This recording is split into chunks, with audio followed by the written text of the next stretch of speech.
Sue Biggs. It is April 24th, 2020, and it's right in the middle of the COVID-19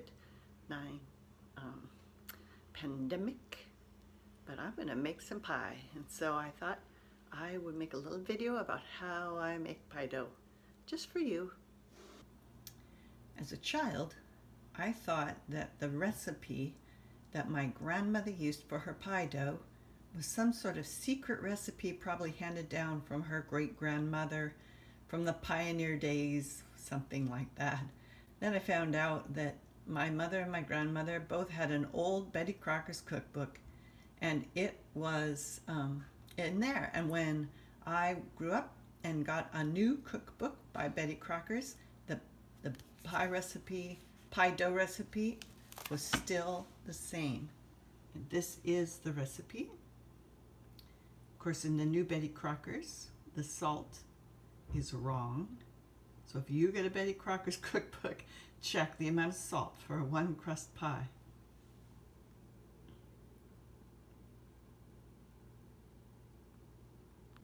There are only 3 basic ingredients that you need for your pie dough.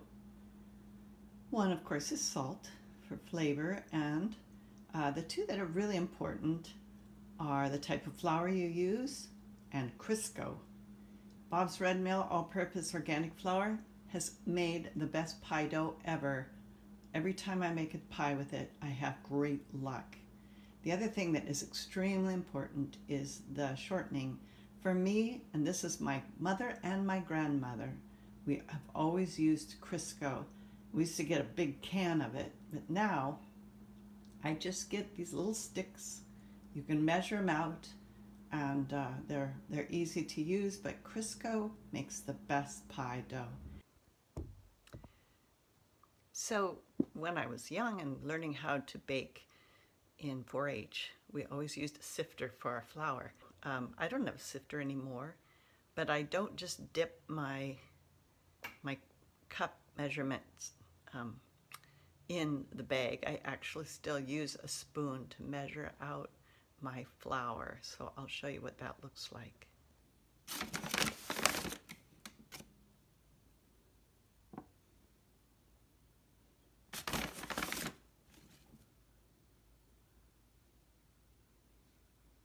Of course, when we were measuring flour, we would take a knife or a spoon handle and we would level it off so we knew it was an exact cup.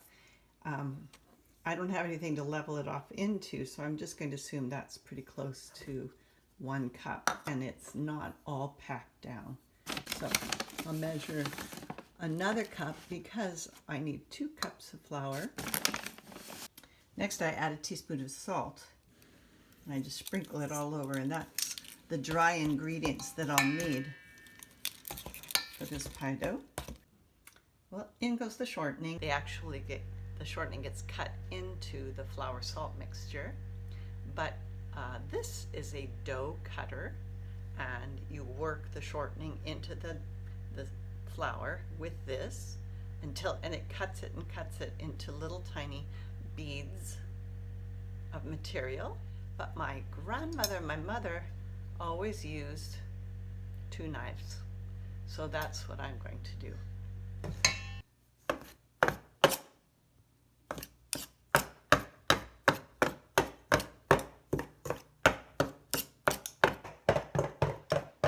It takes a bit. You just keep chopping and chopping and chopping. You can mix this as long as you want until the particles of the shortening, the Crisco, get really small and mixed in with the flour. It won't be smooth. It'll be like little pea-sized chunks. That's what you want.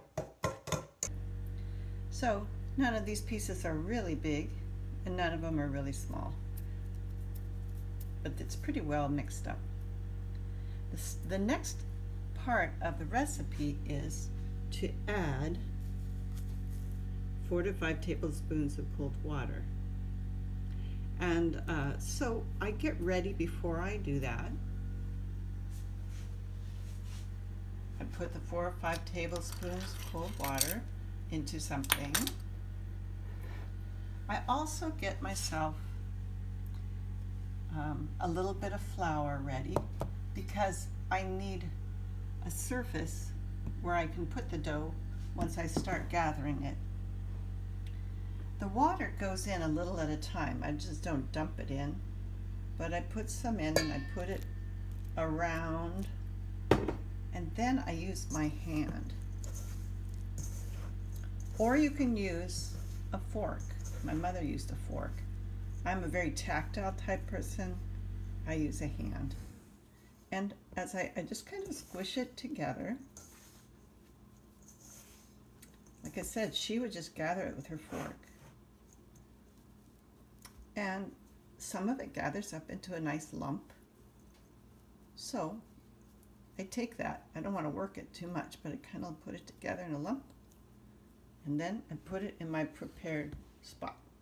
I guess I better put some flour out. Just a little bit. Now I'm going back to this. I'm going to gather up everything that just seems like it's wet and going to stick together. So you can see that I'm not just gathering everything that's in there and putting it together. The nice thing about this is you can tell it's going to stick together. It has a really good feel to it. Let me add some more of the water. I'll do the same thing again. And this was their secret. The secret was you didn't just sit there and work the dough. You just gathered it together till it's stuck together. It's a little tricky to do one-handed, but that's okay. This feels like it'll hang together. I'm going to put it over here with my dough. Here's some that's sticking together. That's quite a bit. It looks like it's sticking together. But you can see that it's not taking everything. And I've used up all my water. So the next thing I'm going to do is just go get a few more tablespoons of water. I usually end up using probably 2 more tablespoons than the recipe asks for. Like I was saying, that's my mother and grandmother both would say that people would try to make pie dough like bread, and they would knead it, trying to mix everything together smoothly. But their secret was to not overwork it. Once you've added the water, you just gather it up a little bit and put it aside. You don't just keep working the whole thing into one big ball, because that makes it tough. So I ended up with 7 to 8 tablespoons of water for this batch. And I have this little pile of pie dough. I divide the dough into 2 pretty equal blobs, and I'm going to put one of them aside, and I do put quite a bit of flour, enough to kind of smoosh around so that the counter has a little bit of flour on each part. And I put one of the balls in the middle, and I try to make it like try to make it, again, this is really hard to do with one hand, but make it like a little cake. And then I'll squish it down a little bit, and then I'll flip it over. And the trick about making this part of the pie dough is that you keep making it flatter, but as you flatten it out, it's going to be sticky underneath. So you need to pick it up quite often. Make sure that there's a little bit of flour there so it doesn't stick.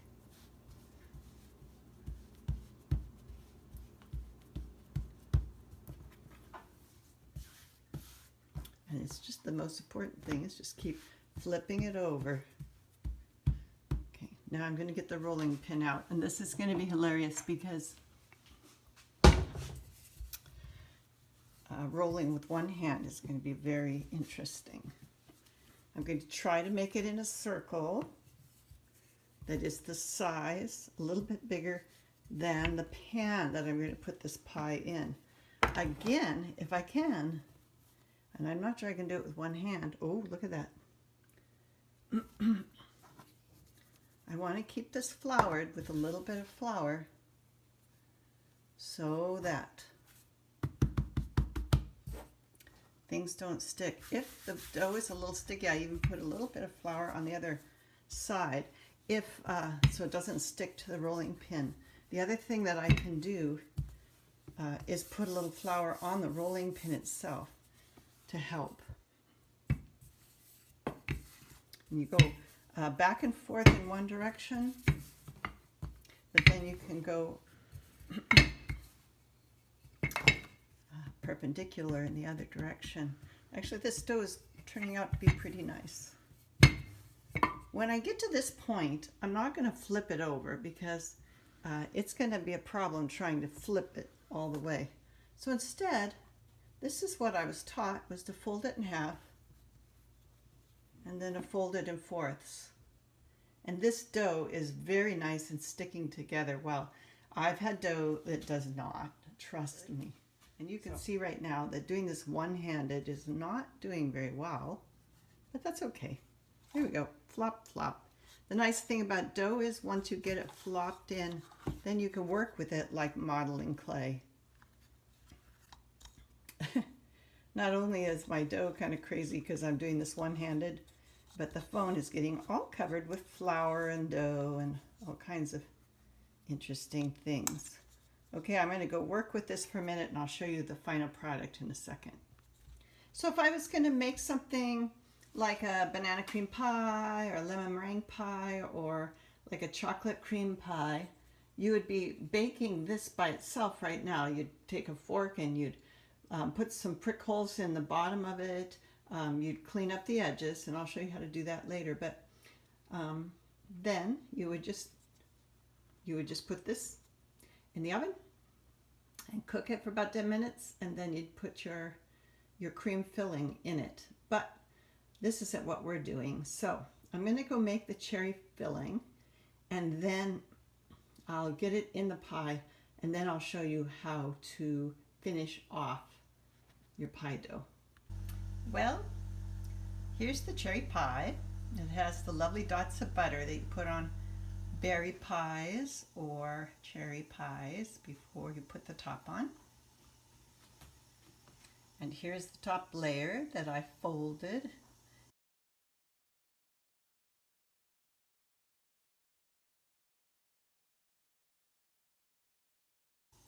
So for the next phase of closing up the pie so it doesn't dribble all over the oven, I have a little glass of water, and I have a little bit of flour, and I have a fork. But I was taught you just take your fingers, put them in the water, and rub them, a little bit of water, along the pie dough. Then I'm going to dip the fork in the flour so it doesn't stick to the pie. And right where I put my fingers, I hope this is where I put my fingers, I'm sealing the dough. Do that one more time for you. Yeah, I can tell where I put the water on because it won't let me go to that place with my fingers again. There, and I'm going to do that all the way around the pie. Well, and then the next thing I do is I just cut off the excess dough. Now this, again, this is a cool pie plate because you can just cut inside the little trough. If it was a different pie plate, I would just take the knife and I would just cut on the outside edge to take the excess dough off. And when things bake, steam escapes. So they always say to poke some holes in your pie so that the steam can escape. And Mom and Grandma Kramer would always make a hole in the middle, and they would make a little steam chimney. So I'm going to make one of those, and I'll show you what they look like. Is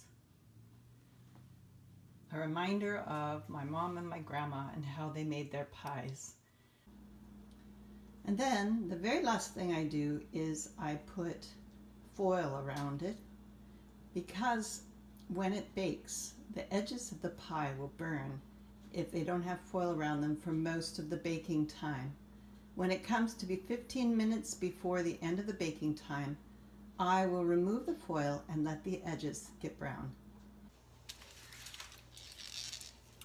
So, there you go. We're ready to go in the oven. I'm pretty excited about it. This pie dough behaved itself really well. I'm not sure if it was the weather or just the knowledge that it was being made to show you how to make pie dough. Ta-da! There's the end product. And I even made some berry tarts out of the leftover dough. Anyway, I hope you had a good time. Enjoy. I love you all. Bye.